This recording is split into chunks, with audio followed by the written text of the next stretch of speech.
current life feels empty. When it comes to the issue of modesty, we know that this is something that is good. Who decides what modesty looks like? People will come at you with their opinions. They will lecture you as if you haven't thought about this night and day. And I was looked at as too much, too extreme, as if this didn't come from God himself. I'm struggling with it. I'm not sure if I should put it on. I have it on and I want to take it off. What is that feeling that they're feeling exactly? It's just the days of like up and down. You can feel like terrible about yourself and you look in the mirror and you're like, what am I doing? Like, what? I feel so ugly. And on other days you feel so modest, you feel like a queen, you know? You worry if one day you want to take it off. You worry if you're gonna feel confident when you're wearing it. You're never too far. You're never not worthy of Allah's mercy. I have seen people that were the furthest thing from religion turn so fast and so hard that now they are more on the path than someone who's been on the path for 20 years. Does it bother you when people question your intentions? There's not been a day or a night that I wasn't crying. Does religious imposter syndrome exist in your life? I just always felt like, who am I? I'd walk past the mirror and be like, why are you wearing that? Hijab definitely limits opportunities in the Western world, right? Back then I would have said maybe, but now I don't know. I don't think so. Maybe this is bad to say too, but Charlene was on the podcast before, and the episode was so successful and touched so many hearts that I asked the other day on Instagram, if there were to be a repeat guest, which guest would that be? And the overwhelming answer was Charlene. Charlene has had a long path with her hijab, not wearing it at all 5 years ago to now wearing it in its most complete form. What's so inspiring about that is that we live in the West where judgment is high. People look at you weird, and she still chose to go about her day looking the way she does. So there's a lot to discuss when it comes to that. Stay tuned until the very end of the episode because I answer some of your questions as well. If you haven't subscribed to the podcast, please do. Like this episode, comment, let me know what you think. And with that being said, let's get the show started. Welcome aboard Middle East Airlines. والمتوجهة إلى طيران الشرق الأوسط يرحب مدينة تونس العربية. Charlene, welcome back. Thank you. I put out a poll out not too long ago, and I asked which guest would the viewers want to see again, and you were the overwhelming favorite. I'm honored to come back. Last time you came, I asked you to introduce yourself, and the way that you introduced yourself was, and I'm going to paraphrase here, but you said you were trying your best to prep you and your family for the hereafter while still being a kid on the inside and being a goofball. This is how you explained it. Yep. Does that change? I don't think it's changed. I think I've just gotten a bit more passionate and serious in terms of the way I carry myself and I feel like I was a lot more relaxed when I made that, observation about myself. Now I feel like I'm very, I don't know what the proper word is for the way that a proper servant of Allah would behave. That's I'm still a kid at heart, but it's not so much shown at the same time. Okay. What changes in the Charlene that was here last time and this time, like publicly? My appearance, first of all. Okay, yeah, that's pretty evident. At that time, I was practicing with abaya, but I wasn't fully like committed to it, and not even this abaya, like just the regular abaya with the hijab, and I wasn't committed to it yet. I was still very nervous and a little insecure to like fully commit to it. So my appearance was one thing, and then just the way I carried myself. Like I feel like I've refined a lot of things after observing myself through videos and everything. It's not so much that I'm putting on this like image now. It's just I've wanted to correct things in terms of like the way I speak or the way that I the thoughts that I get out, the things that I feel maybe you shouldn't share everything, or so I think those are really the only two differences. But mostly like I just want to uphold the most, respectful image for Allah, for the Ahlul Bayt, so I don't want to mess that up. That's kind of the difference. You've been on a long journey with your relationship with God and with hijab and all these things, and you're so in my head there's always kind of like two types of people that wear the hijab, and it's those who wear it very young, and then those who wear it on later. Yeah. You're the later. Yeah. And later is very intriguing to me because the stories tend to be very special, because people that put it on later tend to have gone through life experiences that have guided them through that direction. And I feel like it's so special because when those stories are told, there's always kind of those like God's touch, although like there's God's touch in everyone's relationship with him, but especially with wearing a hijab, you see like God's touch in some places. With you made a promise to God that if he gave you your daughter, you would wear the hijab. Yeah. One of the go for it. I said because I was on the fence about it, and I kept overthinking it and overthinking it to a point where I would talk myself out of it, and then I just basically made that promise, like I will stop overthinking it if I was granted with this, you know. So what do you think about that? Because some people will listen to that and be like, oh, she's bargaining with God. Now I'm from the camp of people that's, if everyone has a very special way of talking to God, and if that's yours, like that's special, you know, being able to talk to God in that way, that means you guys are very close. Yeah. And what do you think about the idea of bargaining with God? So I don't look at it as bargaining. I look at it more like, you know, it's called a nidr. So you make that nidr, and it's like a promise. It's not so much a bargaining, you know. And I think that, you know, the famous saying, if you take one step towards Allah, he takes 10 towards you. That's how I look at it. Like, that's what I say. Like, if I'm making this change for the sake of God, he's going to walk towards me too. So I don't see it so much as bargaining. I know some people do. And obviously there's etiquette when you make these statements. You have to, you know, glorify him, say it properly, and I do that. But I think last time it was a little, I rushed when I was saying it, and it sounded like the bargaining thing, and it wasn't like that. It was a lot more emotional when I made that promise. So what do you think would have happened if that baby wasn't a girl? I would have still been grateful, of course, but I would have, so like I had told myself, if not this year, then next year I'll put on hijab. I think I would have kept pushing it off, like maybe another year, a couple more months. I had the feeling in my heart, like I wanted to wear it, but I just couldn't get over the like chickening out of it. So I needed something to really push me. And now that's the advice I give a lot of girls. I tell them, if you really want to wear it and you can't force yourself to do it, put it on something so that it kind of forces you to do it. It's like a deadline. Like you have to meet a deadline. So that's kind of, if I didn't have that, I think I would have just kept chickening out and maybe just kept delaying it. Charlene, one of the things that I realized in the comments of the clips under your videos, where a lot of girls expressed that, and they were like, I'm struggling with it. I'm not sure if I should put it on. I have it on and I want to take it off so bad. Or I put it on and then take it off and put it on, take it off. What is that feeling that they're feeling exactly? It's just the days of like up and down. So one day you can feel amazing, and then the next day you can feel like terrible about yourself, and you look in the mirror and you're like, what am I doing? Like, what, I feel so ugly. And then other days you feel so modest, you feel like a queen, you know? So it's that up and down. I think it has a lot to do with just being a woman in general. Like, our hormones and our emotions are all over the place.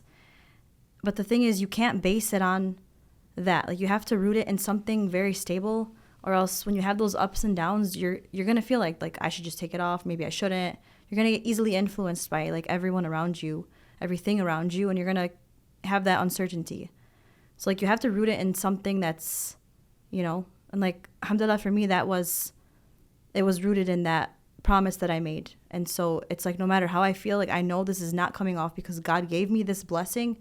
How can I be ungrateful and ever, like, even if I felt not confident one day, contemplate taking it off, you know? So that's what that feeling is. It's just like that up and down, and I think it has a lot to do with your your environment, your friends, what you take in on social media, the way you talk to yourself, you know. It's a struggle some days. What it seems to me, as someone just looking on the outside, is like that moment before you jump out of the plane with your parachute on. It's like you're so scared to do it, and then when you jump, there's also a little fear in the beginning, but a little bit into that drop, you feel at ease. Like, this is something beautiful. But would you describe it as fear? Fear of like the unknown feelings that you're going to feel. Fear of like if you're going to, you worry if you're going to feel like one day you want to take it off. You worry if you're going to feel confident when you're wearing it. I would say, yeah, it is a fear. But I think, again, it's like a fear that's rooted in just insecurity, contemplation, worrying. It's not like a scary fear. What are other things that girls have expressed to you about the struggles of putting it on in the first place? Like, I want to start with the young ladies or older ladies that don't know if they should put it on or not. They're in that phase of pre-putting on the hijab. Older ladies, you mean? Any lady that's in between doesn't know if she should put it on or not. Like, they're struggling in that phase. I think the biggest thing of all is that you worry about your new life. Like, you worry about how you're going to, like, especially if you're older and you're doing it, you're set in your ways. And it's like, you have to refine your whole self. So it takes a lot of work to do that. You have to refine, your style, your everything. And so that's like something that it takes a lot of energy and a lot of thought to do. And when you're younger, I feel like it's not as much thoughts because we don't think like that when we're younger, you know? And then the teenage age, like the middle age, I feel like it's more so they want to, but they just are having too much fun, with their hair, their makeup, their appearance. It's just, they don't want to get rid of all of that. Yeah, they're not mature enough to know that this is like, it means nothing. So that's each phase. I think the hardest one is the oldest one because, again, you're set in your ways and you have to just refine your whole entire self. So it's scary. It's like becomes an identity issue. Yeah, for sure. I had a guest on, her name is Dr. Baturida, and she said something that really like stuck with me. And she was talking about women putting on the hijab, and she mentioned that women tend to think about hijab as the first thing that I should do. She mentioned it to me as, you can't be fixated on this is the first thing that I should do and the only thing that I should do, because it's spiritual before it's physical. And that's kind of her explanation of it was. And I thought that was weird at first because girls put it on at 9 years old. Yeah. Right? But speaking to the older generation, the ones in their late teens in their adulthood, it can't be the first and the only thing that you do. It has to be like work on the inside. Yeah, I think she's very right when she says that for the older age and the teenage age, because it is very spiritual. You have to find it. You have to find the love for it. You have to connect with it before you put it on, or else you're going to be, like when you're going to put it on, you're going to feel like, okay, what now? Not like, what do I do with this? And I had that 2-3 years where I started connecting with it more and learning more, and like I wanted to do it so bad, but I was too scared, or I was, maybe enjoying life a little too much, or enjoying my appearance too much, or whatever the reasons were. But if I didn't have that spiritual foundation first, it would have been a lot harder. Yeah. So I think what's so interesting? Right. You know what's so interesting about the way you speak about hijab, and not just you, like women, when they tend to talk about it, they talk about it as this third entity that enters their household, and they have to speak to it, and they have to like look it in the mirror and kind of connect with it. As you were saying, it's odd because I don't know if there's anything in my life personally that I feel like is a third entity in my life. It's like there's Charlene inside of the house, Charlene outside of the house, and there's this governing entity that kind of changes who. It's like the thing that Spider-Man has, that when he becomes black and becomes a. And it's it. You feel like you're living a double life. Like the way you are at home is not the way you are out, and with everything, the way you dress, the way you act, the way you're more relaxed. You don't have to watch everything you say and do when you're in your own house. And then you put this armor on and you go out, and now you have to look a certain way, act a certain way, talk a certain way. And if you don't have that conviction, that spirituality, all of that connection with it, it's going to be very hard to do that. Is there a lot of pressure that comes with that? I think I've had a little bit of pressure with each phase, yeah. But I think the most pressure has been this phase, but I've been so connected to it now that it's like something I want to do. I don't mind the pressure. It's like a challenge I want to take on. But I've had a lot of pressure throughout the phases, yeah. Like there's been comments like, oh, you shouldn't wear that, you shouldn't do that. You wear hijab, you shouldn't put that makeup on or do this or put your, So... Isn't it odd how people think they have a say? Right. in what you do? That's what kills me, especially when it comes to like the flip side where you want to do something. Like let's say I wanted to put this on, right? People will come at you with their opinions and they will lecture you as if you haven't thought about this night and day, as if this didn't come from God himself, this feeling that, he puts in your heart, because I truly believe that's where it comes from. And as if you didn't spend all of these nights in like dua and sorting out your emotions and your thoughts and and then they just come at you like, I know more than you about this. So that's the opinions, especially if they're not someone that is doing that. And not that like you're better than them. It's just, you shouldn't ever say these things to someone because you don't know what they're dealing with at home, what their struggles are, what they're talking to God about. It's between them and God. You don't know, So people made you feel weird about this transition that you did? A few, yeah. I mean, look, it's a big transition. It's intense. Is it? Like the look of it. I know it's intense to some people. Especially people who are not used to it.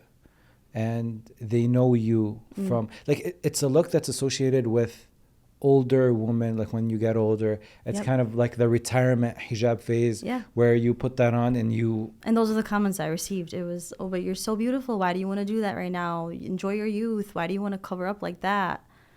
But to me, it's not about modesty and it's not about covering up.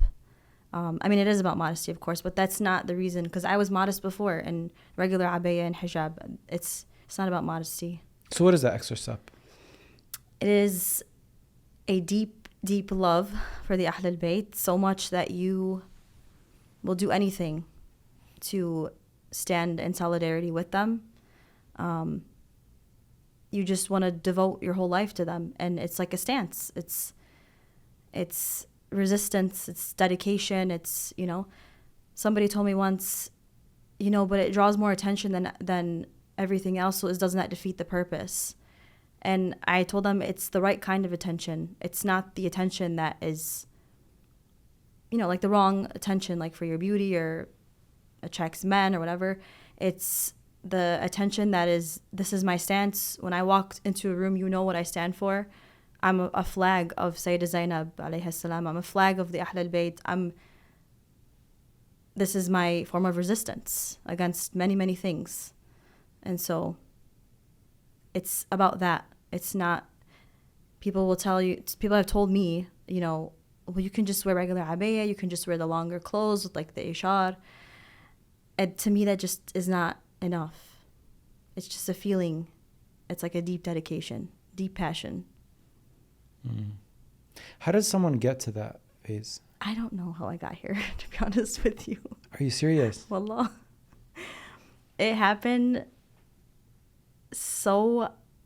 out of nowhere. So I think the podcast last time we did was April of what, 2024? I think so. Yeah. Yeah.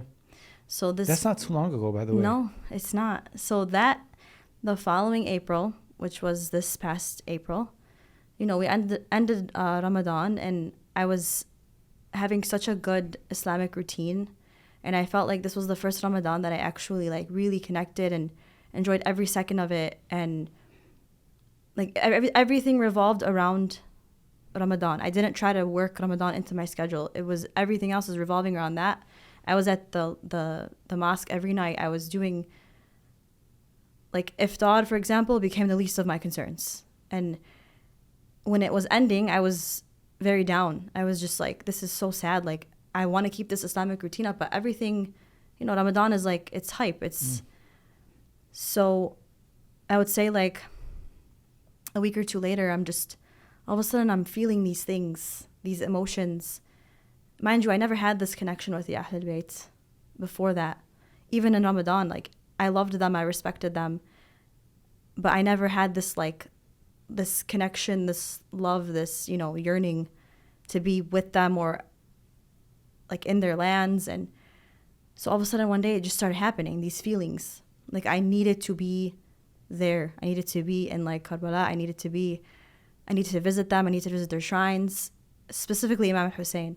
I don't know where it came from. And then it just started making me very emotional. And then I remember one day I was driving and I just broke down. And I'm like, what is this feeling? Like, where is this? It felt so heavy. And I felt like I had nothing that I could put it into, And so I had wanted to go to Arba'in, but it was always one of the ones I wanted to visit out of just like the hospitality, the experience. It just looked so like an experience, So I said, if I ever do ziyarah, like that's the most exciting one that I'd want to do first. And so the flyer came out in like this year in like January, and I jokingly told Zayn, why don't we go? And he's like, I don't know, pushed it to the side. And then I jokingly said, why don't I go? And he's like, no, hard no, like, I'm going before you, you're not going before me. And so again, I left it alone. I thought there's no way I could even leave my kids, like, that's crazy. And so the day that I broke down, I just called him and I was like, I need to do this. Like, I need to go. Can you just understand, like, what, like, I need this it felt like everything in my life led up to that moment. Like, it was like a calling. It was, and I didn't understand it at first. And so he's like, let me think about it. And so a couple of days passed. I was so emotional. And then he ended up being very supportive about me going because he saw how it was making me feel. And then I booked it, and that just the best feeling ever when I booked it. This was like mid-April now. And then that feeling of connection just kept getting stronger and stronger and stronger. And now here we are. Fall is a very exciting time for people who like coffee because it's the season for your seasonal drinks, your pumpkin spice. And at Detroit Perk, they take that very seriously. I'm just going to read off some of their fall specials, and these are must tries. Caramel apple refreshers, your s'mores latte, pumpkin spiced latte, the classic, Irish cream cold brew, pumpkin patch matcha for the matcha lovers, and your pumpkin brown sugar. I've already said on multiple occasions how much I love Detroit Perk, the atmosphere, the vibes inside, the cozy and warm atmosphere that is perfect for a fall outing. So you got the taste and the great coffee with the environment. What else can you ask for? But if also you're on the rush and you kind of want these fall drinks and you're busy and you have places to go, download their app, order their coffee for pickup, skip the line, and still have a great sip of coffee. If you're a first-time home buyer, there's something that you might not know. You're entitled to pick which mortgage broker you go with, so you don't have to just settle for whatever your realtor tells you. And that choice really matters. It makes all the difference. With Mortgage Connections, you get a team that actually works for you, making sure your first purchase is smooth, transparent, and built around your best interests. Buying your first home is a very big deal. So do what I did. I contacted Mortgage Connections and they helped me get my first home. And you can do that too. All the information for that is going to be in the description of this episode. And now back to the show. But like I feel like people are listening to that and they want to know what are the actionable things that they can do that maybe can put them in that state. Because it's like spirituality is this weird thing where sometimes you feel it out of nowhere, like you said. Yeah. But I believe that if you want to feel that spirituality, there are actionable things that you have to be doing.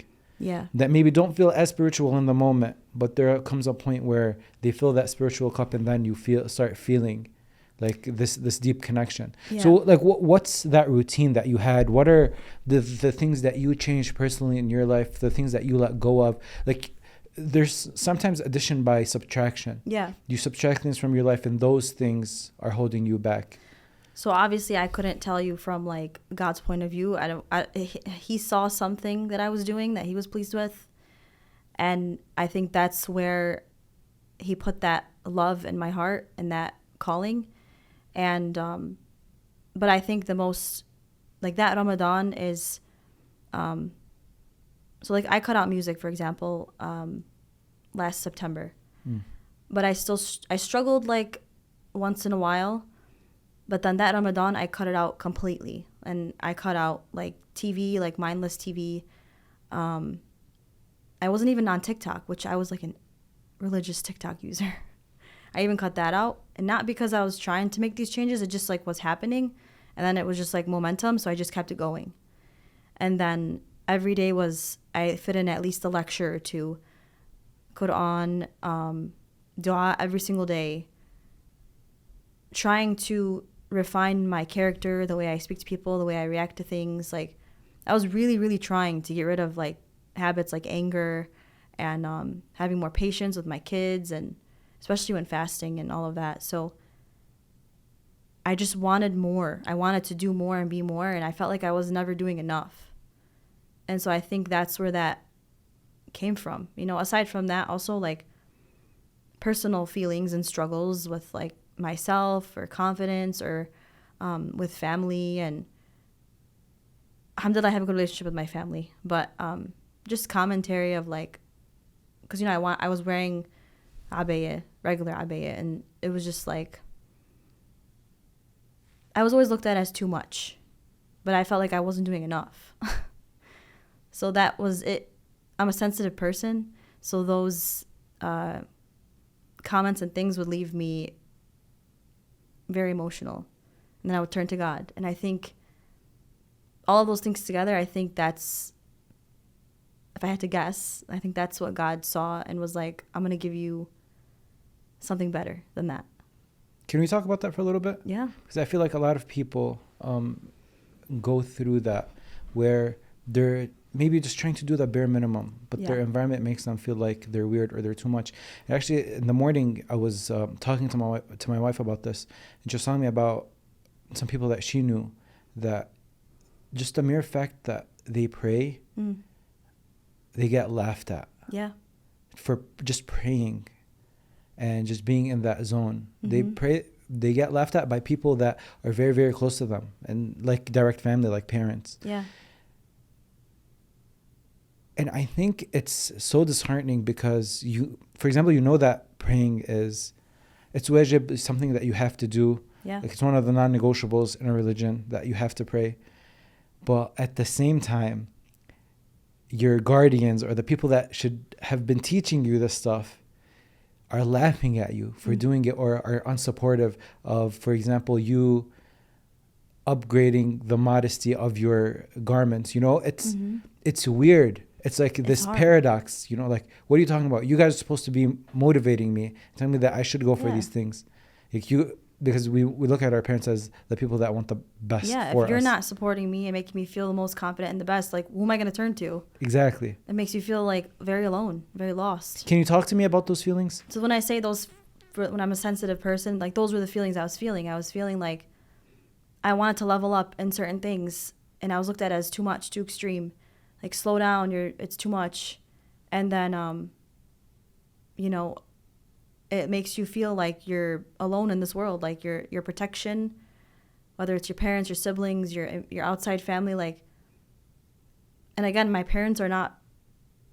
My family and my parents, we have a good relationship, but I think culture plays a big role in certain things where they don't see things as necessary, and like the abaya is just not necessary to certain people, and it just made me feel a lot of nights like it's not holding me back because I'm gonna do this for Allah, but it's like a wave. It just like keeps coming at you, and you just gotta keep riding the wave and coming at you, push against the wave. And so yeah, that's the only way I can really describe it. And then I think every time that would come and I would turn to God and, you know, talk to him about it, like he was my only lifeline. If I was a fly on the wall, what are the conversations that I would have heard you telling God in those moments where you felt lonely and unsupported by your family? That's heavy. Just to open their hearts to certain things, not let them see this as so extreme, not let them think that I'm changing to a point where I think I'm better than them. I'm not trying to preach. I'm not trying to sound arrogant. I just care about Allah. That's it. Like, that's all I want to do is please God. And I'm not trying to be any kind of perfect way. I'm not trying to be the super religious, like. And it's like, I think the change is, I understand it's also a lot for like the family, you know, but it's something that you have to just embrace, because this is what, a lot of it is what Allah wants from us. And just because we believe that with, again, I think it's cultural that certain things are not necessary, you can't knock it just because you don't understand it or believe in it or know enough about it. So I'll just pray for those things, like open their hearts to understanding it. When they see me, don't let them feel so like, whoa, what is that, you know? When I wanted to cut out music, it was this whole thing about like, oh, well, certain music is not haram. Like, why do you got to be so extreme, you know?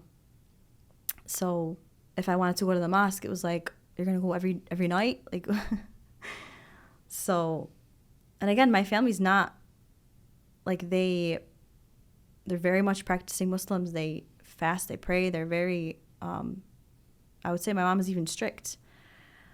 But I think certain things they just don't see a purpose in. Yeah, and I think there's perception of things. Yeah. If you're wearing the overhead abaya, Like this, yeah. Yes. They look at it it's perceived as extreme. It's okay, maybe this is too much. Too much. So I'll tell you, my mom is very open about it. She thinks it's extreme. She's supportive of it, and she understands why I want to do it now, but she thinks that I can be modest in other ways. And my dad, he has fears. He fears, going out in public, getting harassed, whatever the reason is. He's not, he thinks it's like beautiful, but he's worried. And so. That's fair. Yeah, I understand it, especially because me and my dad are very close. I mean, my mom too, but a dad and a daughter is just, So I understand it. I try to explain it to my mom about, it's not about modesty. It's not about drawing attention. It's like a stance.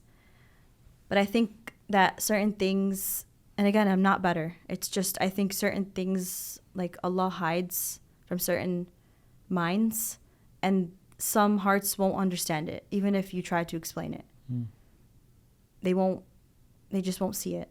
And it's sometimes it's better to just not fully explain and just keep moving forward. How would you describe the difference in feeling between going from non-hijabi to hijabi and then hijabi to wearing overhead abaya? Yeah. So going from regular clothes to abaya, going from non-hijabi to hijabi was because I kind of like forced myself into it, and I told myself, like, you don't have a choice. You're going to just commit. It was up and down emotions at first, but then I kept telling myself in the beginning, I can't wait to get to a point where this is normal and I feel comfortable and I don't feel like it's so foreign. And so within a couple months, I found my style, I found that, and then it felt very normal. So that that was fine for a couple years. And then going from like hijabi regular clothes to abaya, that was a struggle. Because you have to find a certain way to wear it or else you look very aged. And at this time I still loved fashion. I still loved all of those things. And I loved the abaya. I loved how modest it was. I felt so like, protected in it. But I felt like when I would wear it, I would look so aged. And then it would look like sometimes I felt like I was looking like I want attention. You know what I mean? Like you walk into You're a room, overdoing it. Yeah. Like what's the point? You can just wear regular clothes. Like what are you doing? But then I would start picking and choosing. Like if I'm going out to this place or this place, I'd wear it here. Or if I was afraid of somebody making a comment, I wouldn't wear it there. I was picking and choosing. And then even this year, I was still at that point until like, I would say February. Then I slowly, like my wardrobe just kept changing and changing. And then I realized like I replaced pretty much all of my clothes with either abayas or like super long, modest, dress-like attire. So I was basically an abaya or a dress at all times. And once I did that, I think I realized and I had to like stop lying to myself. Like, okay, you're an abaya now. Like, this is it. And then, going from the regular abaya now to this was a whole other experience. I had always like seen it, but I never had this like respect for it or love for it. I just saw like black. It wasn't until my friend Yasmin, who you had as a guest at one point, started telling her story, and I didn't know her at that time. And so I seen her story, and I was so, like, that connected me to it. And I was like, oh my God, like, this is so interesting. And so we ended up meeting after I went to her, like, event that she had post-podcast. And I didn't get to meet her there. I kind of just, like, listened, watched. And then I left there, and we ended up, I got her number, and we ended up messaging and going out for coffee. We hit it off right away. Became super close. She's like one of my best friends now. And she just helped me through everything. Like every time I had a question about it, like if I wanted to connect with it, everything I was wondering about it, she would answer it. And with the most unbelievable answers too. And so that lasted a good 2 years. But I never ever thought that I would be able to commit to it that soon. I thought like years, I was like, my kids are still young. It's like, it's not practical. So then I started these videos, and I started these videos this past May. But before that, remember we discussed the hijab stories that I used to do. So when I went through those videos and I wanted to change certain things about modesty and all of that, and this is around the time that I met Yasmin too, I still had pictures up. I still had client things up, and I started to take everything down from Instagram. And once I started taking everything down, I realized that in these hijab stories, I looked a certain way that I wasn't happy with anymore. Like whether it was certain episodes I had too much makeup on, or certain videos I still had nail polish on, or the way what I was wearing or the jewelry or the clothing was just like, I just didn't like it. You outgrow things.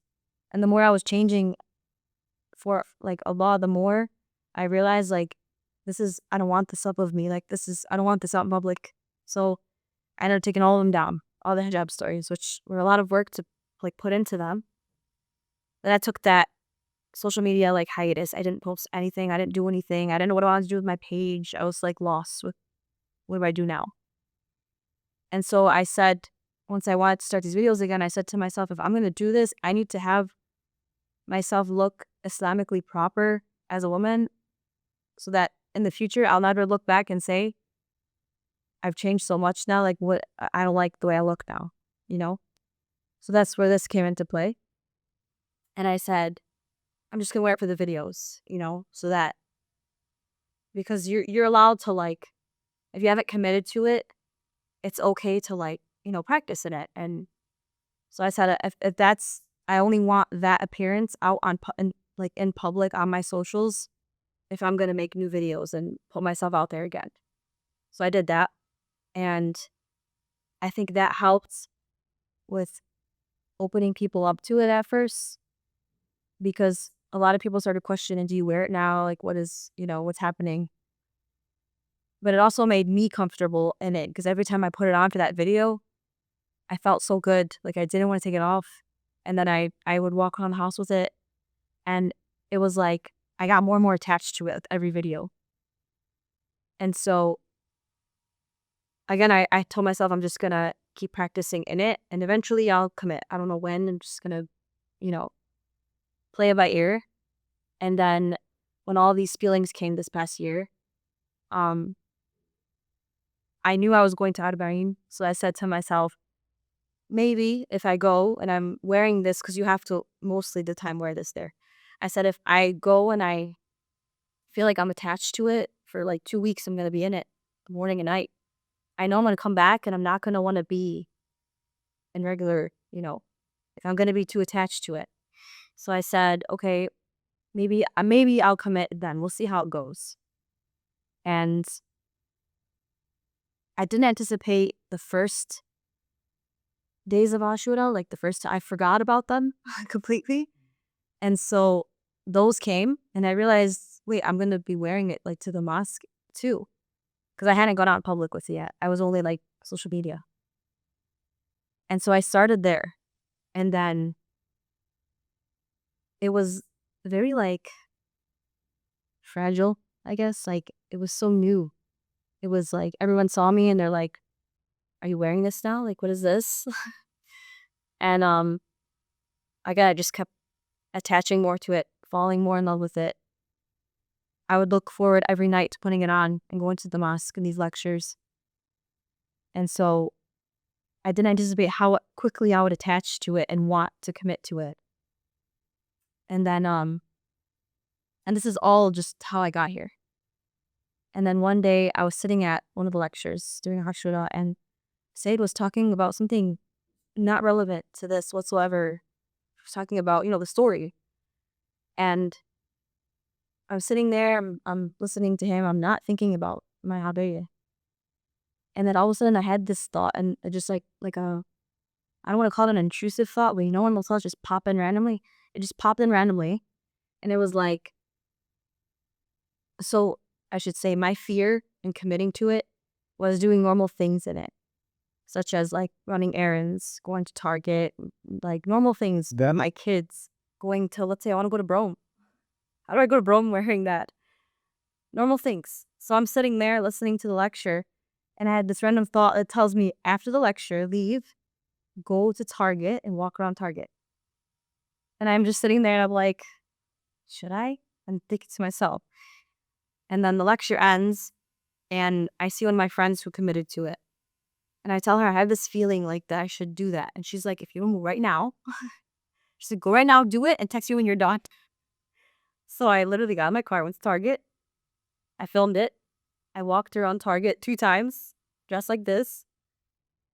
If I tell you, it was the most freeing thing that I've ever done in my life.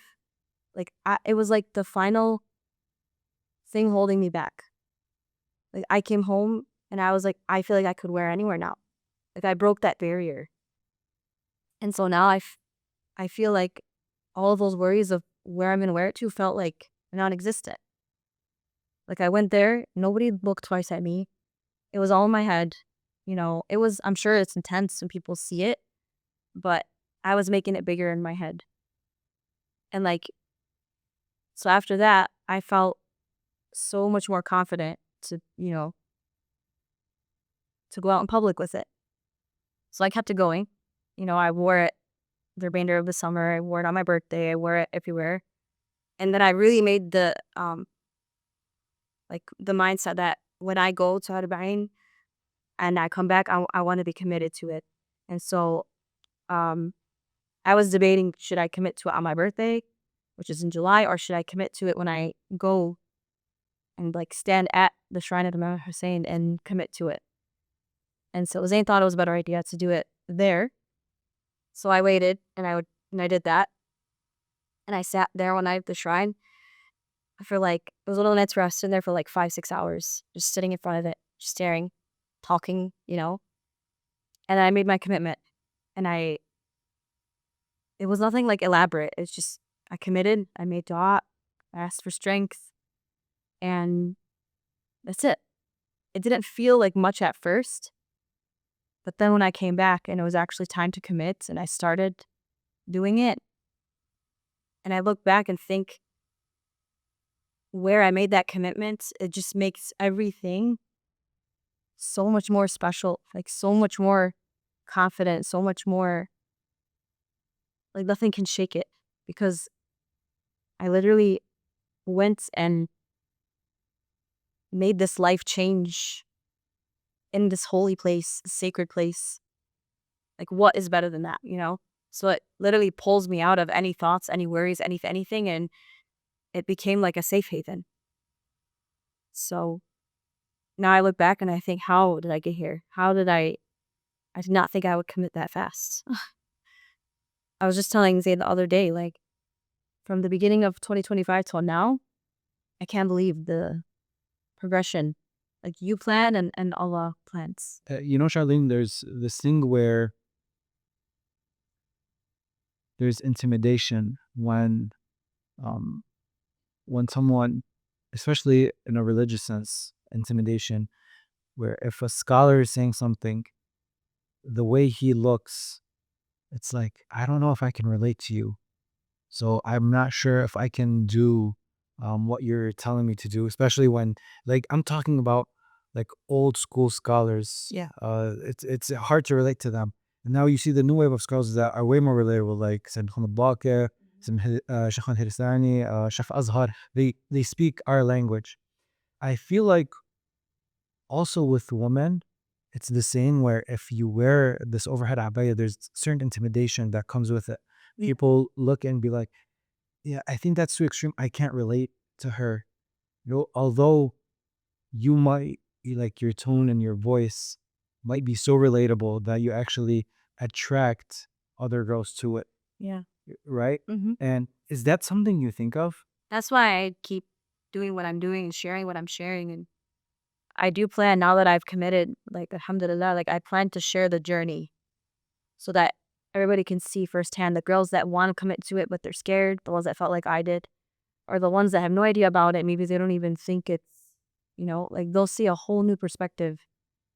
And so again, everything I do on my page now is a service to Allah, to Ahl Bayt, and that's, I'm trying to break that image, that barrier that is like, you see it, because I know even I thought that way. You see it and it's like strict. You have no life, you have no fun, just suck the joy out of everything. That's what people see when they see it. Correct. That's so not true. My God, it's like, now that I've experienced it, it's like, this is the joy. I feel safe, I feel protected. It's like you were joking and not, and on the trip, that like, it's like a hug all the time. So you just feel like you're getting hugs by God, by the Ahl Bayt all the time. You just feel so, it becomes more than your identity. And so I'm just trying to show that, to break that barrier. And I have gotten a lot of girls that they'll message saying, you push me to want to wear it, but I'm worried about school, I'm worried about work, like, what do I do? How do you do it?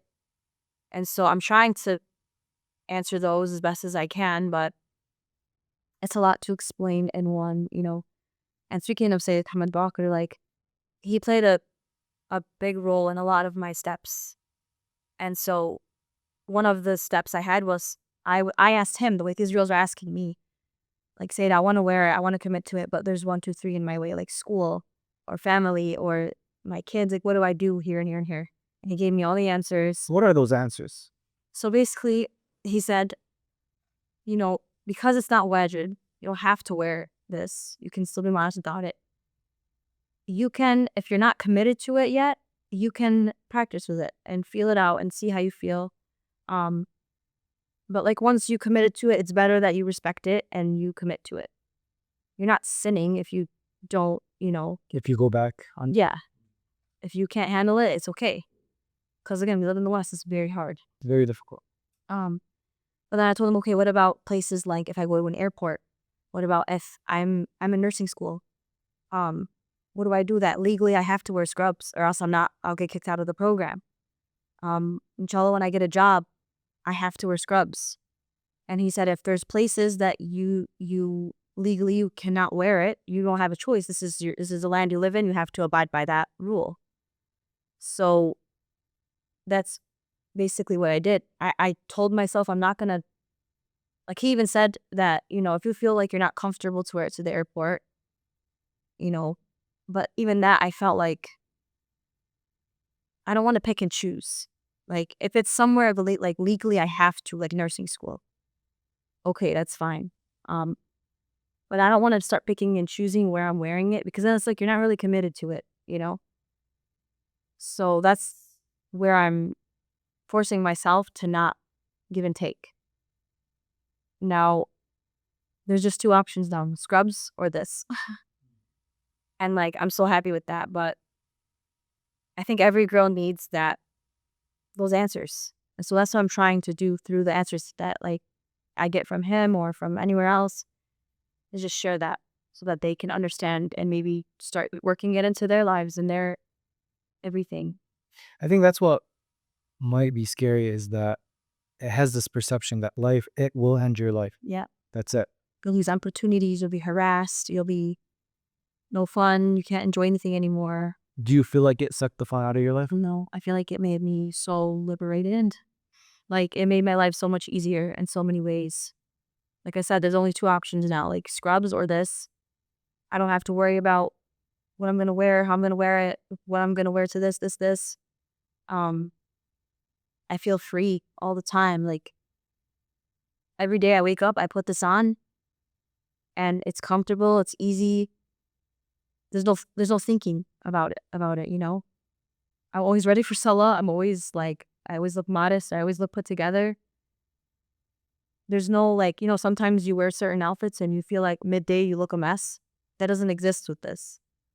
You just always look the same. And so it's so nice. And then again, on top of that, aside from the spiritual feelings you feel, you just feel like you're fully committed to like Allah. You feel like you're fully committed to the Ahlul Bayt. You feel like you're just doing the service.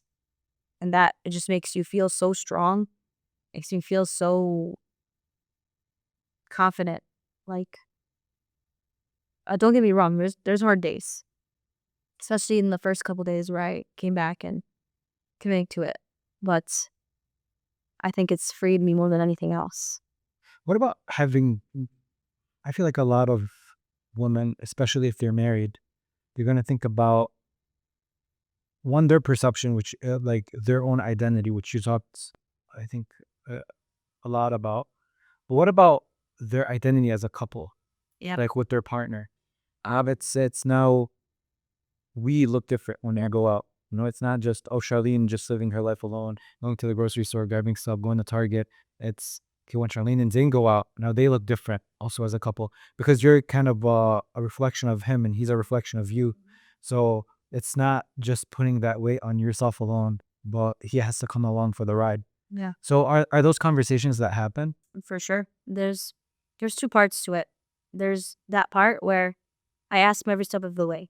I told him, I want to commit to it, but I'm worried about you. Like, we've always looked this way. And I asked him the same thing when I was putting on like a hijab back in 2020. We've always looked this one way. Now we're going to look a certain way. How does that make you feel? Like, how are you going to feel when I'm with you places and I look this very intense way and you look normal, And all he kept saying is, if you think I care about that, then you don't know me clearly. He's very, alhamdulillah, he's very supportive. But I know a lot of girls don't have that. So I'm very thankful that he's that way. But every step of the way, he was honest. He would say, like, it's going to be a lot, but it's not something that I'm embarrassed of. It's not something that I want you to, like, regress from. If you want to do it, do it. I'm going to take a minute to get used to it, but I will get used to it. And so that's what happened. We went out for my birthday and we were at like a public restaurant, and I told him like, how do you feel? We're at like he goes golfing there too. Like, you come golfing here, people know you, and you're walking in with me now like this. He's like, I'm not gonna lie, it's different, but I'm not embarrassed of it. It's gonna take getting used to. And I think after my trip, and when I came back, he's like, this is like, to God, you know, like, this is normal. This is not anything shocking anymore to me. So there's that part of it. And he said, you know, it makes him worry about how he looks now. He worries about if he's upholding that, because you're a team. Am I upholding that part of you? You know? So he said it makes him want to do more and be more dedicated himself. So that's amazing. It really feels like from everything that you're saying that this is really like these people are a team, like Charlene and Zayn, like they're a team. People always ask, that's the first thing they ask, what does your husband think about that? You know? And I try to explain it to certain audiences, because some I don't want to rub it in their face if they don't have that support, because I know who does it and who does. Girls talk a lot about it. They ask advice. How did you get your husband to this point? How did you whatever? There's some men out there that won't even allow their wives to wear hijab. And Isn't that so sad? very sad. And they don't even know like the impact and the things they're gonna have to answer to one day when they realize they forcefully held her back and it wasn't even their choice. And I might get heat for this, but that's probably one of the only things that you don't have to listen to your husband for.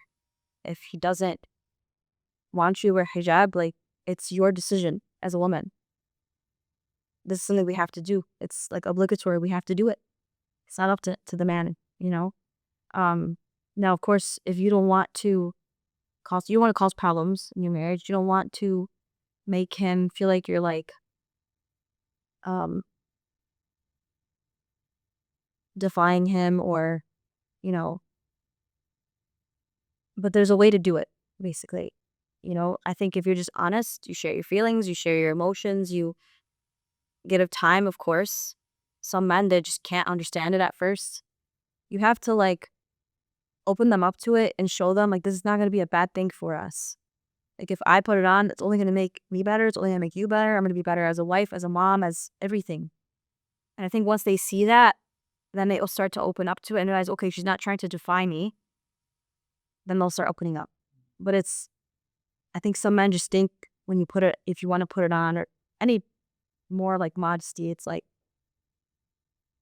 either they're afraid of how they're going to look, they're afraid of giving certain things up, they're afraid you're going to start preaching or lecturing, they're afraid you're going to change and become a certain type of wife or mom. Maybe this is bad to say too, but for people who are actually religious, they understand that we have it written in hadith that if you want to spread good without telling people technically. God said you have to do this, and Imam Hussein one time said you have to do this. Like, spread good with your actions. Yep. Be that figure that people are attracted to and they want to mimic and get inspired from without telling them, hey, do this, and be like this bossy religious figure Yeah. that everyone hates. That's exactly what I'm trying to do. Yeah. So I'll never verbally tell someone you need to do 1, 2, 3. Even if I know I'm right about something and I have the proof, I won't walk there and like, again, unless you ask and you want that proof, I'll give it to you. But I just think it's a very fine line between looking like you're preaching or arrogant versus like you're just genuinely passionate about it and you want to share that. And you can be genuinely passionate about it and want to share it through this way that you're describing.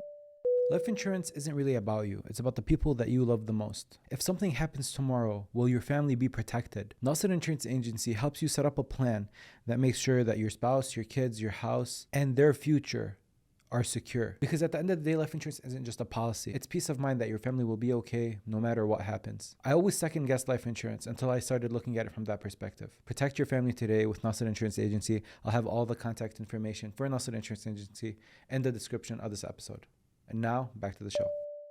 Anyone can open a law firm. That's not hard. But not everyone can understand the community like Amir Maklid. He grew up here. He's from here. And for 20 years, he's been fighting the fight for our people from this community. That means when you sit across the table from Amir, you're not just sitting across the table from a lawyer. No, you're talking to someone who knows the struggles, the culture, and the stakes. That's why his representation hits different. Because when Amir fights for you, he's fighting for family. When you can't afford to lose, make the right call. All the contact information for Amir Maklid is in the description of this episode. Does it bother you when people question your intentions behind putting this on? Because from what you're saying, I'm putting this on for a very specific and I will say selfish reason. It's for Charlene herself. Does it bother you when people look at it, and because you did it so fast, from Charlene putting on the hijab in 2020 till 2025, 5 years is not a long time. No. You know, some people only see you once a year or once every 2 years. So, and those 2 times or 5 times that they saw you, you have changed drastically. Yeah. And it's easy to say, I don't think she knows what she's doing. She's moving too fast. It bothers me a lot when I hear those things, and I hear those things a lot. And I think it comes down to you, the person saying it, needs to also reflect on what they're saying, because it's not that I am saying they're arrogant, but again, who are you to tell or worry that somebody is making the wrong decision for something that is better for them, for something that, like, you don't know the conversations that went on between a person and Allah. You don't know the feelings. You don't know the experiences. You don't know what God himself placed in this person's heart. So who are you to come tell me, yeah, I think you're going too fast. You should tone it down. This is too much. You know, like, personally, I would even be afraid to give someone that advice, because then it feels like I'm working against God. And I don't want to be in that position. And so I just look at it and I think to myself, that's fine. You can think that way, feel that way. But I know the conviction I have. I know the confidence I have and why I want to do it. And maybe you won't understand it yet. Maybe you think I'm going through a phase, because I've heard that a lot too. But I know this is not a phase. Yes, it's fast. But I know without a doubt this feeling is from Allah, and I can't even take credit for it, for you to question me on it, you know? You know what's crazy is that people think that it's fast, but for you spent a lot of time. Yeah. And it seems like this is something that you tackle on a daily.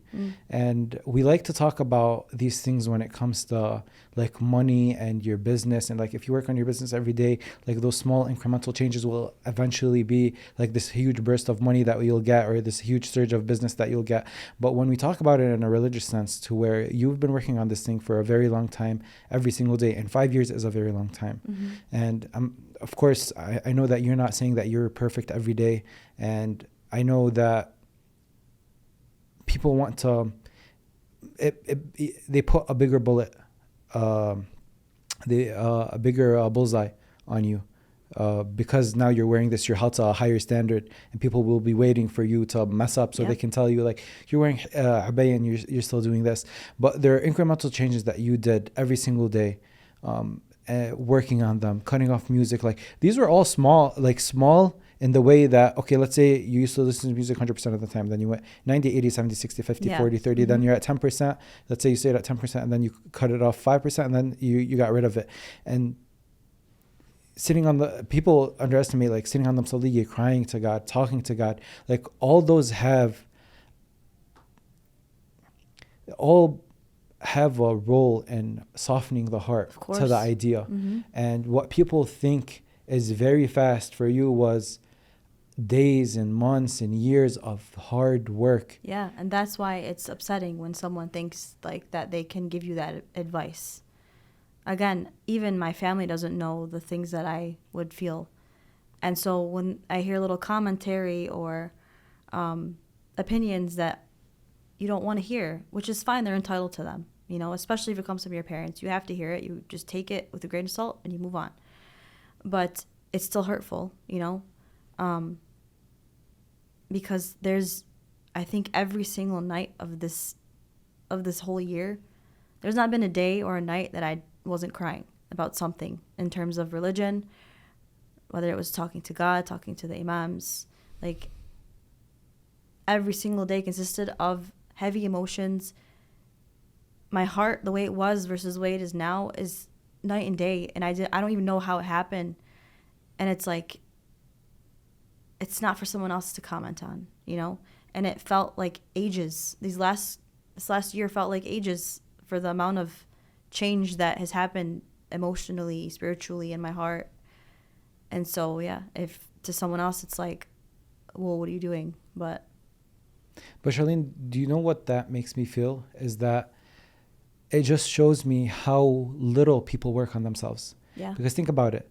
In the past year and a half, someone that saw you just wearing regular street clothes till seeing you now, if they haven't made the changes necessary in their life, and if they haven't elevated their life, how are they gonna accept the idea that you've changed and advanced this much? Yeah, and I understand it, and I understand that it's maybe hard to accept, but I also think the flip side is that if you haven't made those changes, have no business to criticize someone else, again, for doing something better, to better themselves. Now, if I'm doing something that's destroying myself and you are concerned for me, of course, speak up, you know? But if I'm doing something that is good, even if you have reservations or concerns about it, I don't think it's your place to come off like that, you know?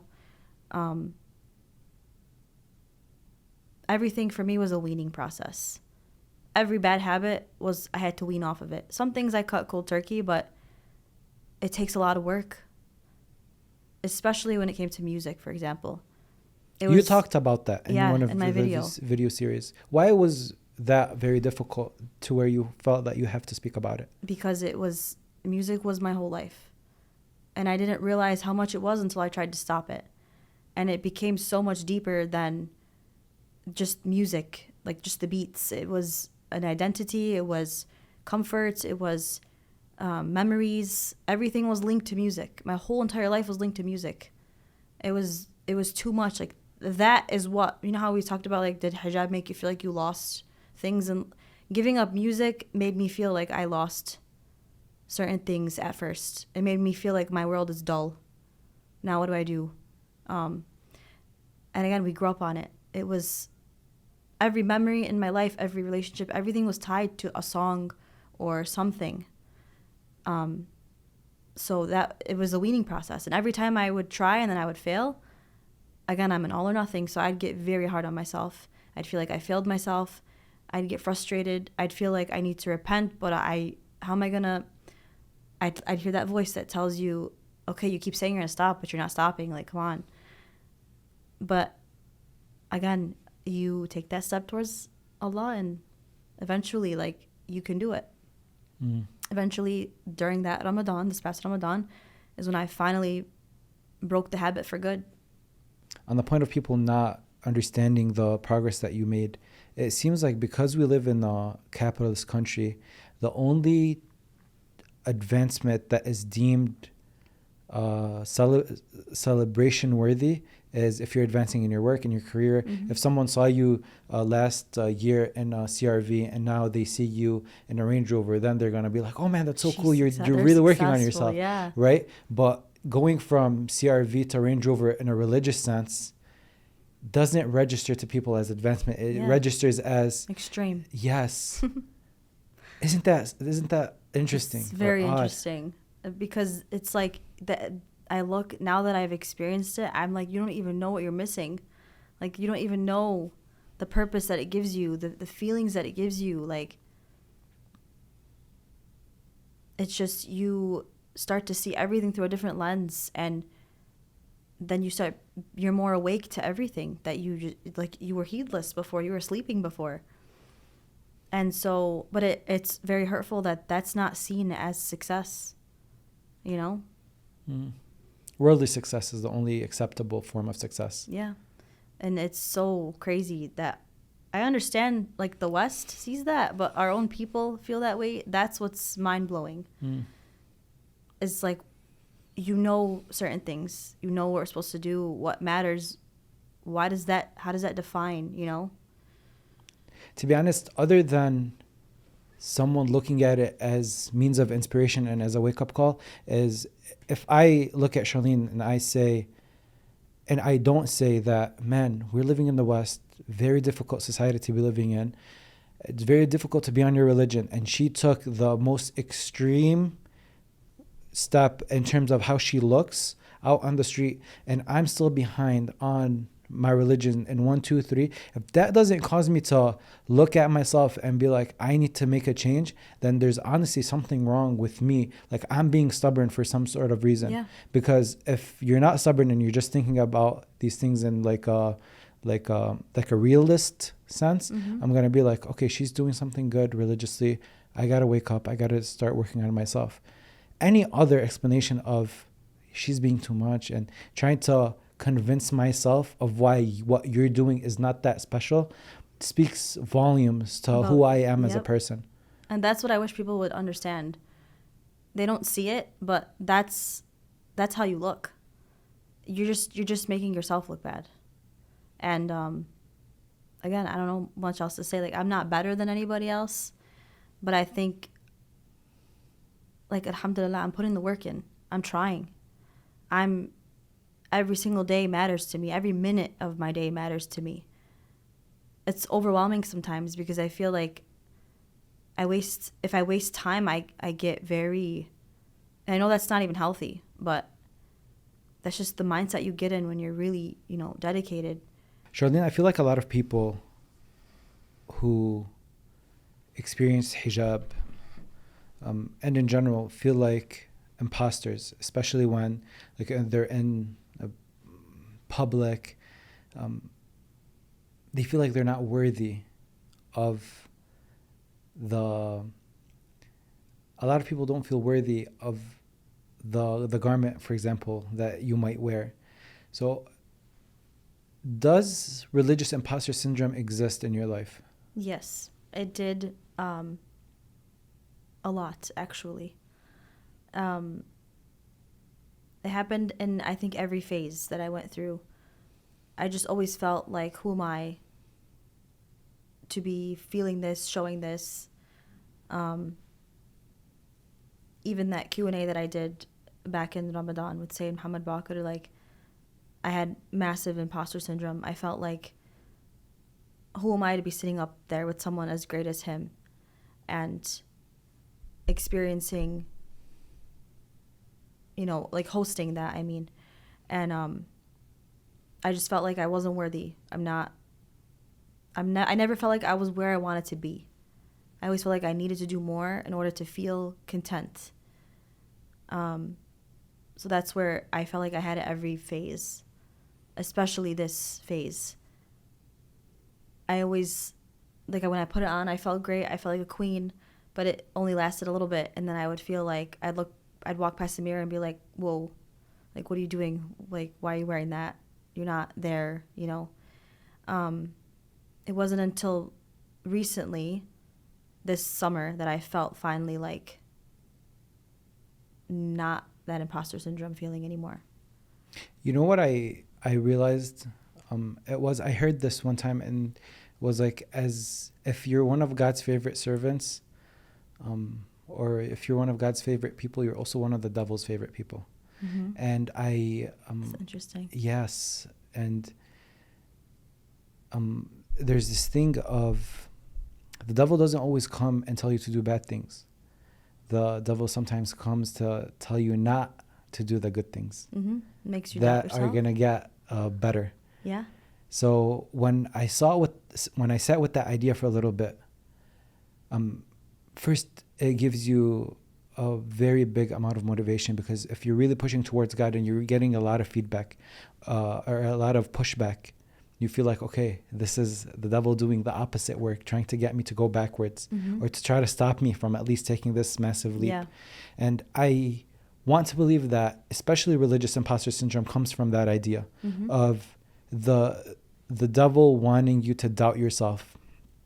And how do I realize this? Is one time I was listening to a lecture, and the lecturer was saying that a lot of us sin, And when you sin and you repent, you sin and you repent. And then there comes that time where you sin and then the devil comes and tells you, you don't repent this time. Like, Yeah, are just you give it up. like, you're really going to disrespect God like that Mm-hmm. and keep repenting? And then you know you're going to come back to the same sin. Yeah. So don't repent until you completely stop this sin or whatever you're doing. And the person giving the lecture was saying that this is the most dangerous thing that you can do, is allow the devil to convince you that you should not be repenting or you should not be wanting to get better until X, Y, and Z happens, like whatever that the case may be. And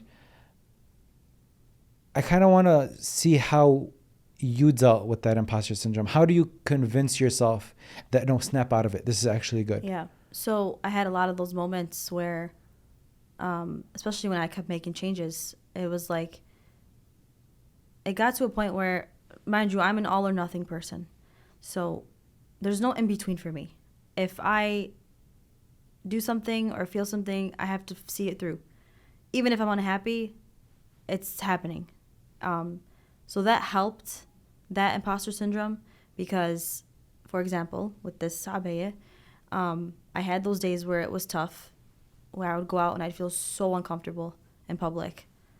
But it was like, if I listened to that voice telling me, yeah, you should just go back to regular Abaya, this is too much, you can't handle this, then... Especially what you're doing, I'm sorry, is like Said Muhammad Bakr said, it's not like wajib. Mm-hmm. So it's easy to that be like... plays with your head. Yeah, like just go back to what you were doing previously. Yeah, like what are you can, doing? it's You're can. so extra. Yeah. That plays with your head a lot, especially with this. But then it's like, because I'm that all or nothing person, I kept basically just shutting it up. Like, even if I have doubts, even if I'm uncomfortable, even if I'm, this feeling is in my heart for a reason. This is a stance. This is how I feel about Imam al-Hussein alayhi salam. This is something I'm not gonna wager with. No matter how I feel doesn't matter at this point anymore. So I kept pushing through, and it became a thing. And this happened too with like music. This happened with everything. If I regress, I'm only disappointing myself. That's how it started to feel. Like, if I don't see this through, I'm just gonna feel worse. I'm just gonna start hating that I didn't see it through. And I had a couple experiences with the Abaya Ras where I would feel so nervous to wear it somewhere, let's say. One time I was with my friends. We were getting together for a Sahara. And I said, I want to wear it, but I don't know, I'm like scared to wear it around them for the first time. I wore regular Abaya. I went. I regretted it so bad. I said I could have easily sat here with it. I could have got comfortable with my friends with it. I could have, I regretted it so much. And then I hated that I listened to that voice. So then it became a thing where like those are the moments that helped me check myself. Like, don't listen to that, And then that helps rid of the imposter syndrome. Because the more you have those moments, the more you feel like locked in your decisions and your confidence and everything. If that makes sense. It does make sense. It's just like this overwhelming guilt of I wasn't supposed to listen to myself in the way that I did. Mm-hmm. I had another experience when I was traveling back from Ziyara. I had, I'm committing when I got home, I said, but I wanted to wear it in the airport, but I said, I don't want to run the risk of attention to myself, getting stopped for the wrong reasons. And even though I'm not doing anything, but you know how it is when you get to the West. I got to the airport. I had on like a super modest hoodie and like baggy pants. I felt so ugly. I felt like I was not myself anymore. Like, this trip transformed me, and now the outside didn't match the inside anymore. Before all of this, that was like my uniform, hoodie and joggers. Anyone that knows me, like, that's all I would wear, and sneakers. And so now that didn't feel right anymore, and I regretted not wearing it to the airport. and I looked around and I seen other women wearing it, and I was upset with myself. So these things they happen. You know, you mentioned Yasmin earlier, and it's interesting because you're both very young, and you're both choosing to wear it in a territory where it's really suffocating. Yeah. From people that don't look like us, and to be honest, and this is sad to say, but from people that look like us too.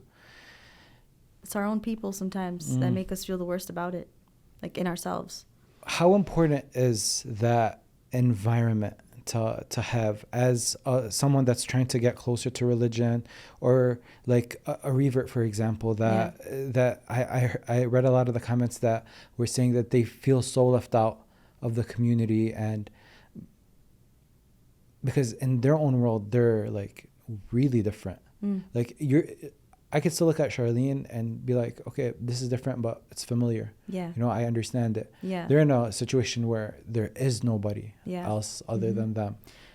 I think that support matters. It makes a world of a difference. It makes or breaks everything. Now, of course, ultimately, like, if Allah wants you to be firm on something, He's going to keep you that way.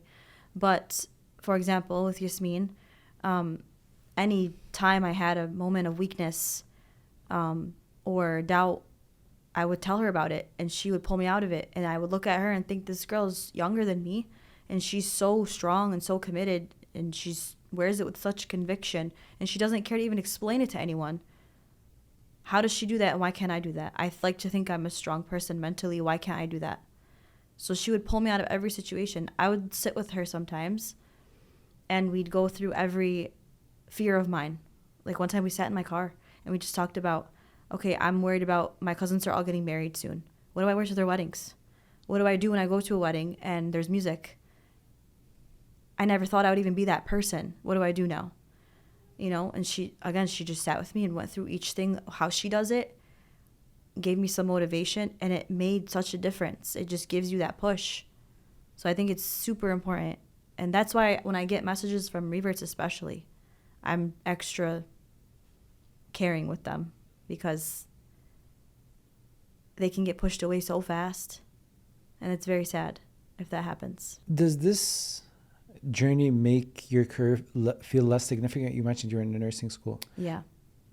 So before this whole situation happened, where I felt this deep love for the Ahlul Bayt and this purpose, this newfound purpose, nursing school was my goal, and everything was about that.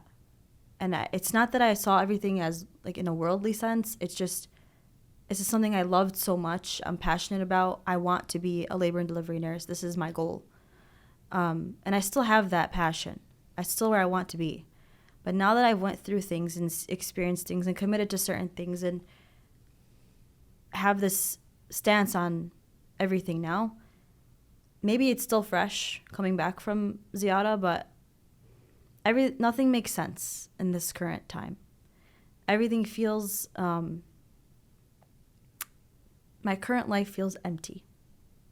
It feels like I was sitting in class like this past week, and I'm listening and I'm thinking to myself, and I'm sitting in my scrubs even, and I'm uncomfortable. I don't like it.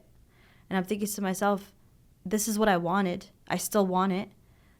But why does it not feel like how it felt before this whole journey began? Before April. Because I had classes then, and I was like on it. Time management, efficient. I got all A's. I was on it. It gave me like dopamine. It gave me like, you know. Then this April to now, it's like everything changed. I sat in my class and I thought to myself, am I meant for something more than like a worldly career? Like, am I? But I don't want to make any decisions on that. Again, maybe it's fresh because I'm still adjusting post ziyarah.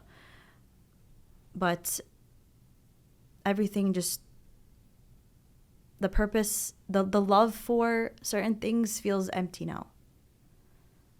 If that makes sense. I don't know if that answers your question. It does. I'm struggling to find that motivation.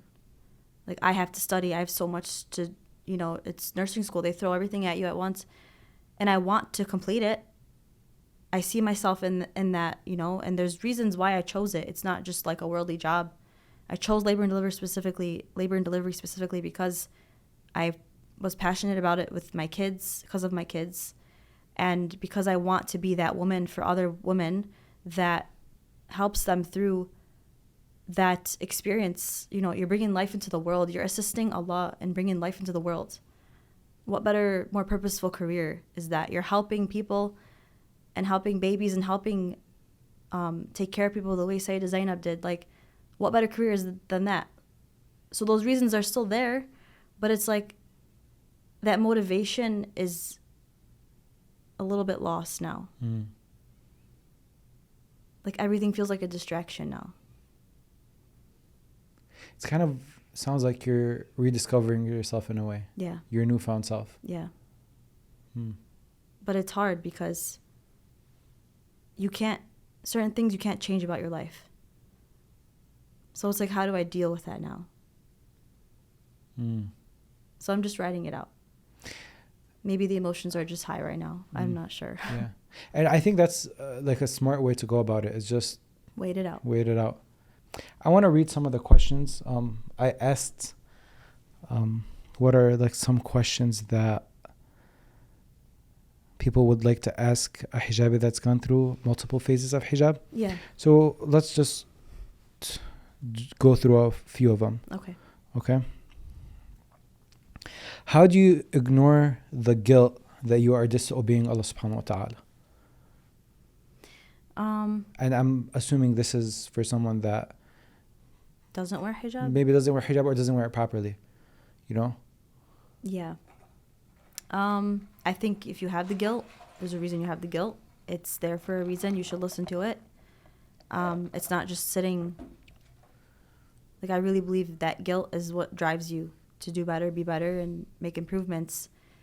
So you can either choose to ignore it and just sulk, or you can push yourself to, okay, I'm feeling guilty. I hate this feeling. How can I change that? And I always say, listen to that feeling.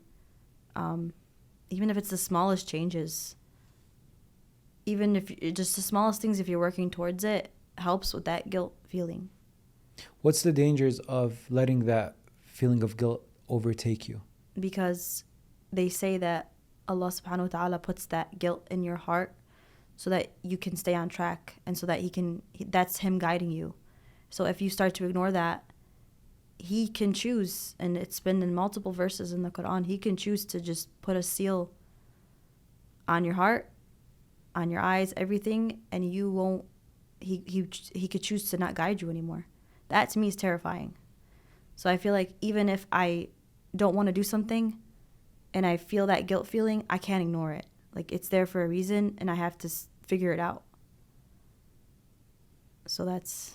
And if I can just put my 2 cents on it, I think when people feel an amount of guilt, it either goes two ways. Either you feel guilty, you want to make a change, or you feel guilty to the point where we were just talking about, like, how the devil sneaks up on you, and you feel so much guilt that it's like you're not even worthy of being, like, like you're doing something so wrong, like, stay away from God, like, you're not allowed to be near a prayer mat, or you're not allowed to fix your hijab right now until you get yourself situated, you know? Yeah. And I think the lines can become blurry. For sure.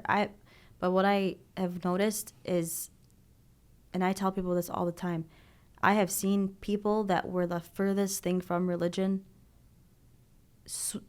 turn so fast and so hard that now they are more on the path than someone who's been on the path for 20 years. And that's God, you know? And so I think no matter what it is, you're never too far. You're never not worthy of Allah's mercy. Like, he said it multiple times to us. You're never too far. No matter what, you should always remind yourself to just ignore that. And sometimes feeling this guilt in the positive sense, it's if you're not feeling guilty, that means wrong. you're stagnant. Yeah. A lot of the times, you know, like, yeah, I'm good. I don't, like, no religious guilt. I'm praying 5 That's times scary. a day. You know, maybe I miss Fajr, but I pray Dhuhr, Asr, whatever, Maghrib, Isha, but I'm hadi. But then when you really feel guilty, it kind of gives you that momentum. Okay, I got to do change. And you mentioned it, that it was momentum, like it was a chain effect. Yeah. You cut off this, then this, then this, and then you're like, okay, I'm on a roll here. Spiritually, let me just ride this wave. Yeah. I think I read somewhere once, I forget what the hadith was, so I can't give you the facts, but basically it said that a true believer is one that even when they're doing so much, they always feel like they're not doing enough. And so, like you're saying, the feeling of, if you don't have that feeling like I'm not doing enough, it's not a good sign. So that's what I always tell myself when I'm feeling very overwhelmed, like I need to do more, this is not enough. That guilt, that shaitan in your head. Parents push the scarf but forget about teaching kids behavior. Yeah, that's a problem.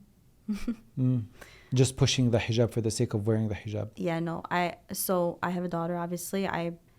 My main goal with her, inshallah, is to teach her how to love it and how to want to emulate it through her actions. Like, you have to know what it stands for before you go putting it on your child or forcing them to wear it. And that's the parent's responsibility, you know? And so I think if you don't have those etiquette and all of that, it's true what she's saying. Like, you can't just force them into hijab. It's kind of what we were talking about with Dr. Baturida. Yeah. Is that you work on your inner self first and then your outer. And it's our job as parents to teach our kids and work on our kids with that. We have to lead by example. Hijab definitely limits opportunities in the Western world, right? Back then I would have said maybe, but now I don't know. I don't think so. How come? I think this is a kind of a popular opinion. People think that because they're wearing hijab, that's limiting their belief. And when you advance in your career, you should probably take it off because that means your career can skyrocket. I think there's two ways of it. I think there's that way where you can tell yourself it will hold you back from certain positions, but it won't, because you're just kind of telling yourself that to make yourself feel better for why you haven't made certain changes. And I was a victim too.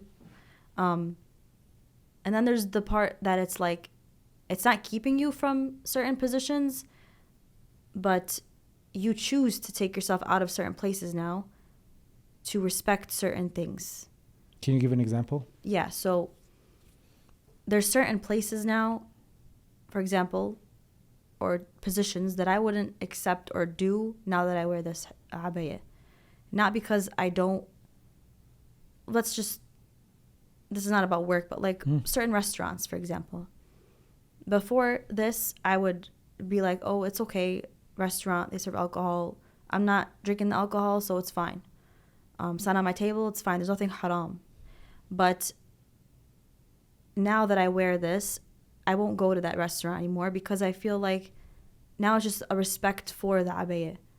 I don't want to put that abaya in that situation because it's not meant to be there. It will cheapen it. It will make it not as powerful as it is. So I don't think it keeps you from things. I think in terms of like work and stuff, I don't think it keeps you from anything. I think certain things you choose to remove yourself from. And I think Islam is growing so rapidly that there's nothing that hijab will keep you from.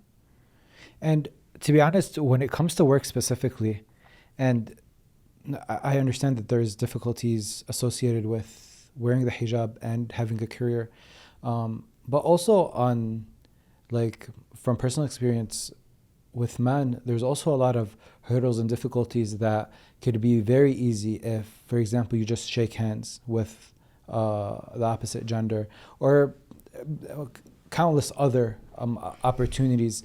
And the way that I think about it is, career-wise, if we're actually believing that rizq comes straight from God and He is the one that gives us our sustenance, there is not only one way to make it to the top or to make it to the whatever position that you're trying to get to. If you put that faith in God and be like, I am not going to wiggle around the bush religiously, and I'm going to do things the right way for you, and I still want to make it to the top, I really think that God will open doors that will get you there. I'm a perfect example of that. And many others. I think that there's nothing that, if you're making a change for God, there's nothing that he won't. You close one door for the sake of God, he opens 10 doors. I think that's just an excuse. But see, Charlene, how you said that with tawakkul, we say it, but we don't mean it. I think with rizq, also, people don't, it's not that they don't believe that God is the one that opens the doors, but we feel like we have control. Yeah, And it's like, for example, when we're afraid to speak on certain things, if we were afraid, we fear we're going to lose our jobs, we're going to lose this, we're going to lose that. You say you have tawakkul, but you don't if you're afraid to speak on certain things and be a voice for certain things. And you get to a point where, like, I don't know how to word it. Basically, that if you have that true tawakkul, you won't care anymore. You will know that God is truly in control of all things, and no matter what it is, you won't lose your job. You won't have a hard time getting to that position. You won't. If it's meant for you, it's meant for you. If it's not, it wasn't yours to begin with.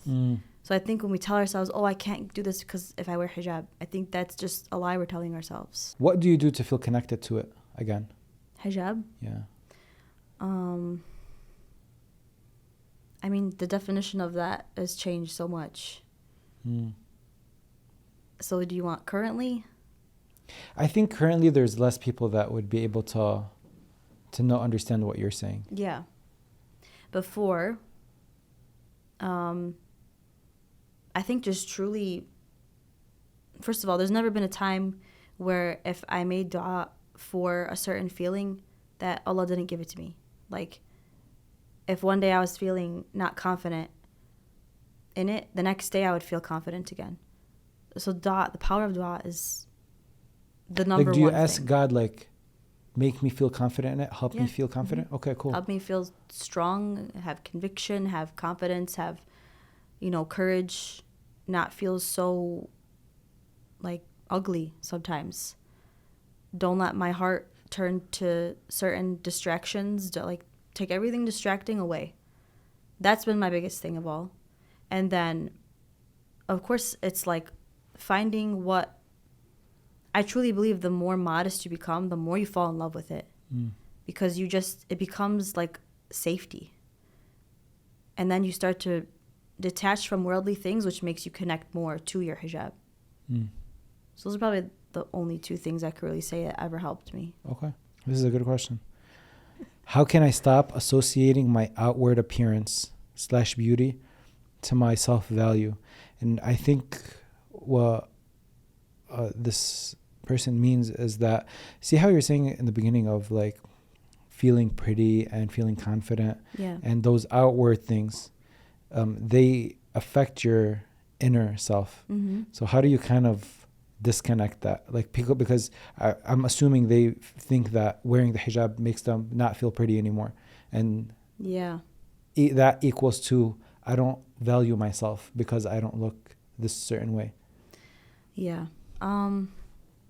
Again, I think it goes back to speaking to God.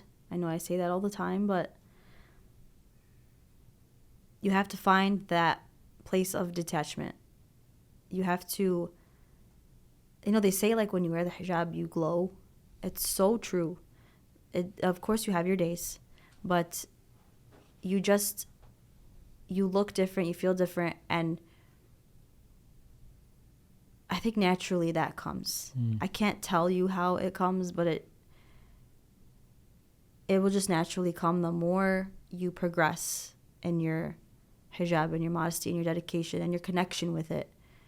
You start to not care anymore. Like, when I first put it on, I couldn't wear it without makeup. I felt like I looked sick without makeup on with the hijab. Now, like, again, the more connected you get to it, that's the least of my concerns. Like, it's just, I don't care. Who am I trying to please, you know?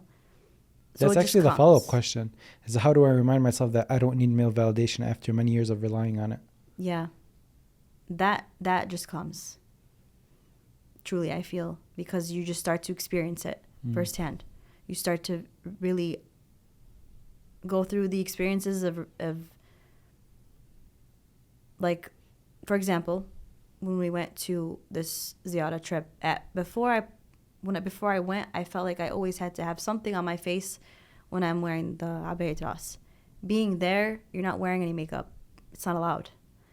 So that helped me break that naturally, where I come back and I feel I don't need it every day. Now, granted, I'm a tiny bit because I'm on camera, but day to day, I don't feel like I need it anymore. I went through the experience. I know what it's like. I know that I don't need to rely on that. It's like naturally it happens. I just What are the remind things that are myself. said to you In regards to that makes you feel that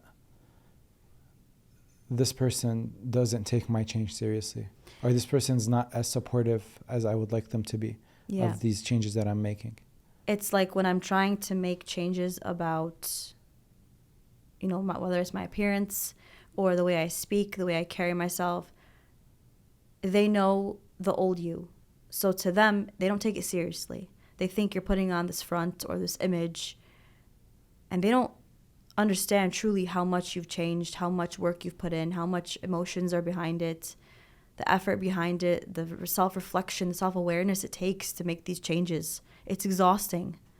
And so it's hurtful when they say even the smallest of comments, even if they don't mean to be negative. Like, I've heard once, like, oh, like, we know the real you, you know, whatever you put out there in your videos, for example. Sometimes we hear your real voice come in. And like, sure, of course, I'm still me, but I've tried to refine my speech. I've picked up on the way I speak, the way I spoke prior. I hated that about myself. I felt socially anxious because I didn't like the way I sounded. I realized that my speech was very lazy prior, and you could even see it in the difference from our last podcast till now. But making those active changes, some people they think you're just being fake and phony, and that's not at all the case. Like, truly, I truly believe you can replace an old version of you, even if even if it seems to others like it's a whole new person. Like, that's what I'm trying to do. So if you keep bringing up, you know, the past me, it's just not a nice feeling. And so, yeah, I've heard things about like the way I speak now, or the way I dress, biggest thing of all. Even when it comes to like Arabic, trying to, now that I dress the part, I have to speak the part. I can't get away with it anymore. People see you and that's it. They assume you're fluent in reading, writing, everything. So I was always like, I understood Arabic fully, but I never practiced it. That English was my speech. So it takes effort and like self-awareness to force yourself to speak it.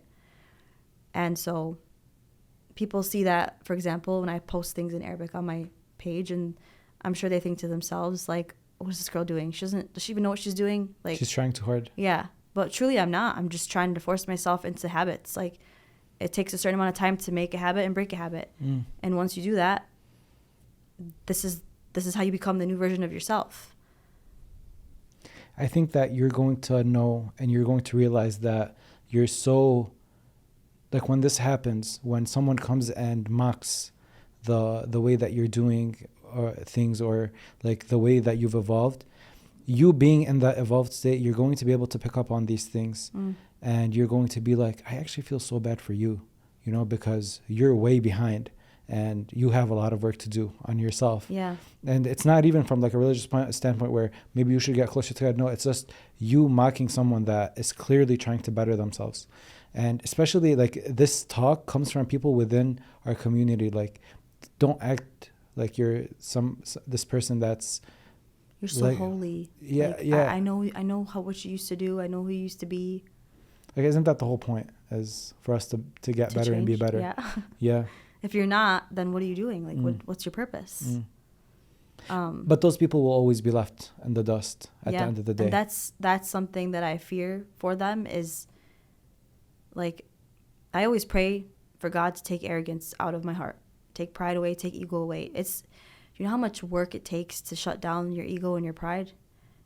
And when you get on this path fully, like, that's been the biggest thing of all, is when someone will think you're being arrogant or think you still have an ego after you've tried so hard to shut it down. You know how much you kill yourself every single day in every single situation to not show that arrogance, pride, ego. But that's the first thing people want to throw at you. You know, like, oh, you're so full of yourself. You think you're better than us now? It's so hard to, it's like you're kicking someone when they're down. Because this person is, myself, for example, every single day I was hard on myself. Like, if you say that, you're going to sound this way. Don't say that. It's like, it never stops. And then they that's what they point out. And you're like, oh my God, is that how I'm putting out? Then you go into this self-loathing cycle. People don't realize the weight of their words. Yeah. I hope that after this conversation, people look at the changes that you've done and feel inspired to where, like, especially, this is so interesting, but since the beginning of last conversation till the end of this conversation, they can have a very good idea of how Charlene was from the beginning and now where she is now, like a very long form way where it's like continuous. Like, we picked up right where we left off last time and to where we are here. So I want people to listen to this and be like, man, if Charlene can go from here to here, I can do that too. And I really want to give you props because what you're doing is very difficult. And it makes me want to become better and be better, especially in like the religious aspect. And I hope that you're one of these people that are breaking barriers to how hijabi should look like, especially nowadays, where the idea gets very blurred, and fashion combined with hijab, like, it's just it's looking like a recipe for disaster. Yeah. And when you come and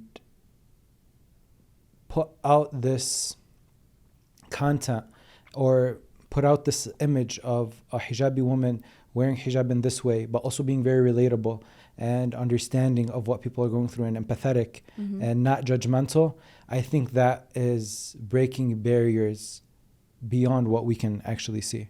Inshallah. I hope so. I appreciate that. It's very, very reassuring. I remember when we spoke last about that specifically, I had mentioned like I'm trying to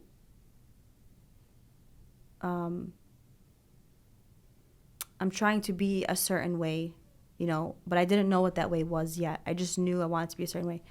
Now it's like, who said that?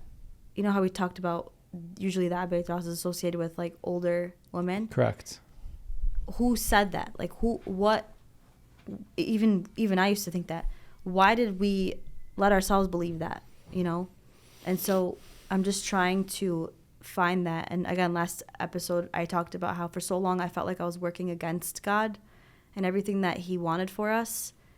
And so now that's truly how I got here, is finding that purpose that I'm going to do everything in my life now to serve him, to serve the Ahlul Bayt in any way that I can, and to spread that message truly, because we've got it so twisted now. And we've mixed so many things with it that, like you said, it's blurred. And so hopefully I can be that, you know. Inshallah. I think you're doing a great job. And Thank you. This was a fantastic conversation. Thank you so much. Thank you for having me on again.